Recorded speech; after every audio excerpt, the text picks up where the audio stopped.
Well, a very good morning to you. Thanks for joining us here on this Tuesday morning. And yes, Election Day morning. I'm John Mayer. And I'm Lily Taylor. Luckily, we're not starting off to what? Yeah, exactly. There's no other way to put it, I guess. After the way yesterday really started and stayed for a while, it was not exactly the bright sunny day or anything like that. But today, definitely a different beginning to the day, but it's all about where we're heading. And we do know it's still going to be an active one. Briana Chavez over there in the Weather Center now. Yeah, satellite and radar looking fairly calm for now.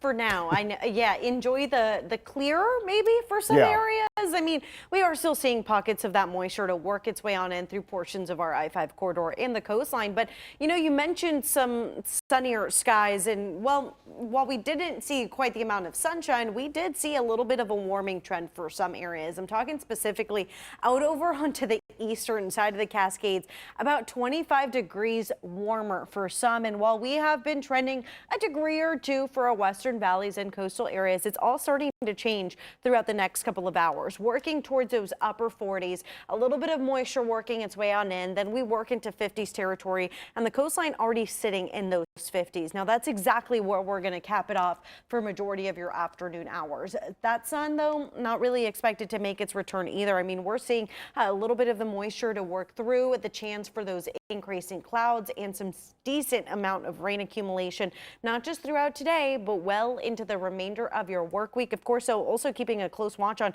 several warnings, watches, and advisories being issued. We'll break all of that down coming up in that full forecast.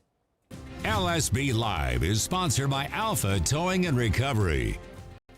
All right, certainly appreciate that and looking forward to seeing how the rest of the week is going to play out. But right now we want to see how those roads are shaping up. And our live shot buddy is out there on I-5 near Beltline in Springfield and Eugene. And so far, so good. Not seeing any major issues, though certainly a few pockets of fog out there. The roads are a little bit soggy, but one spot to keep an eye on over on US 101, just south of Newport, essentially right near the Newport Municipal Airport. There is an accident causing a slight delay.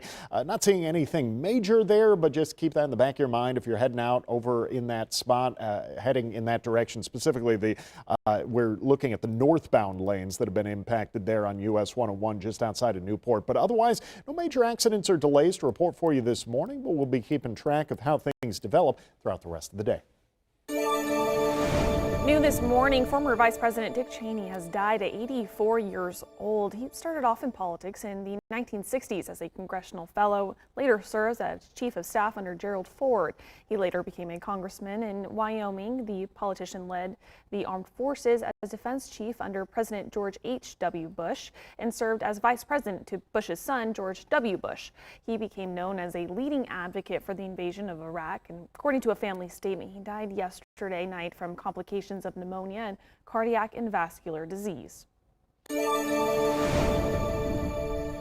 Well, today marks the 35th day of the government shutdown. After orders from two federal judges, though, the Trump administration will be dispersing emergency funds that would cover 50% of SNAP benefits for this month, meaning 42 million Americans who rely on SNAP would see less money, and it will be coming later than usual. National correspondent Altra El Nashar has the latest on the shutdown from Capitol Hill.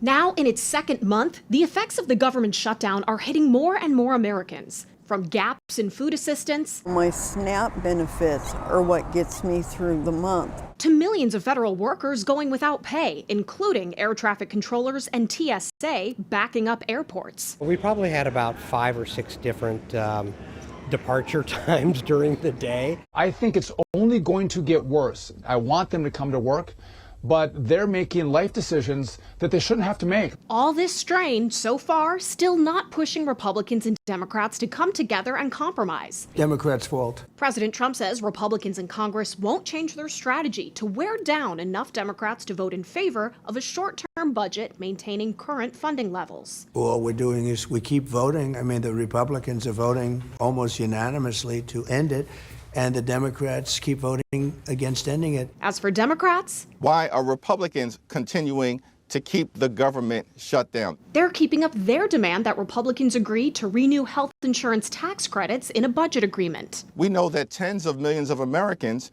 are about to experience dramatically increased premiums, copays, and deductibles. Who will blink first is anyone's guess. There are a couple lone voices pointing fingers at their own party. I feel like the Democrats really need to own the shutdown. Mike Johnson, for a month now, cannot give me a single policy idea. The president repeating his call for Senate Majority Leader John Thune to eliminate the filibuster, a 60-vote threshold protecting the voice of the minority party. If we end the filibuster, we can do exactly what we want. He said today he wasn't going to do it.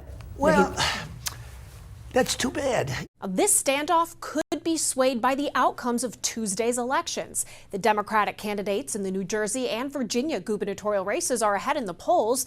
But if they underperform, Democrats here in Washington may feel the need to change course. If they win, Democrats could feel empowered to keep pushing for those health care tax credits.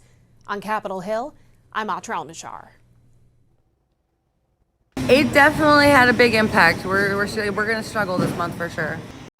Even with partial funding for SNAP benefits on the way, food banks and those who use them say they are feeling the strain. Locals say they are facing struggles with putting food on their table due to the delay of those benefits. Yeah, it's putting more reliance on local food pantries, much like Catholic Community Services, who saw longer lines than normal just yesterday. Gabrielle Bowman spoke with some people now seeking help. Well, there's 2 of us in our household that receive food stamps, so that's a loss of $600 a month that we're not getting anymore, for food. Families who rely on SNAP benefits now in a state of worry, wondering how they'll put food on the table this month. Alexis Jones is now relying on other sources like Catholic Community Services Food Pantry to help fill the gap and feed her family.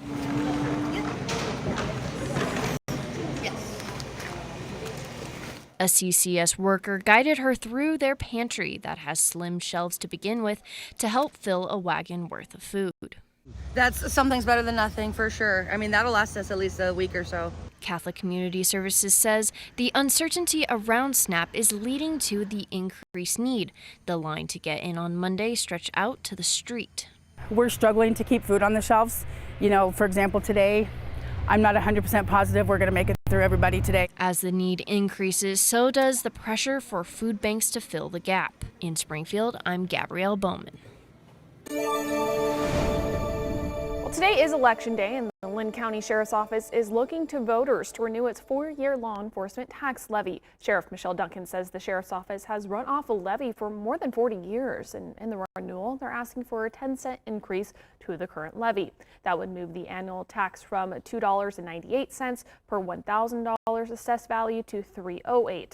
Duncan cites a rising cost in operations, including the cost of patrol cars, personnel costs, and retirement hikes for the need. The office also wants to make some additions, including emergency management services improvements. As we've seen across the state, the need for us to respond to those emergencies and those disasters, it's not just once in 20 years, it's 3, 4, 5 times a year to better train our folks, to have better communication services. And then we have search and rescue. We want to increase the abilities for search and rescue to be able to give them EMT level training for our people in our community. We just want better. Duncan says the levy accounts for more than half of the Sheriff's Office funding and would maintain current services like daily 24-hour patrols, dispatch for all of Lynn County, and jail operation. 76% of the levy goes to the Sheriff's Office, with the District Attorney's Office also getting a portion. It will raise about $184 million over 4 years. While there are no hotly contested races here locally this year, alongside the public safety levy, though, there are a number of local measures going up on the ballot. In Coos County, voters deciding on a proposed annexation for the Fairview Rural Fire Protection District. While in Lane County, 3 local fire option levies, including the Springfield Fire and Safety Levy, South Lane County Fire and Local Option Levy, and the Lane Fire Authority Levy. There's also an amendment to the Dune City Charter that's going up for a vote as well.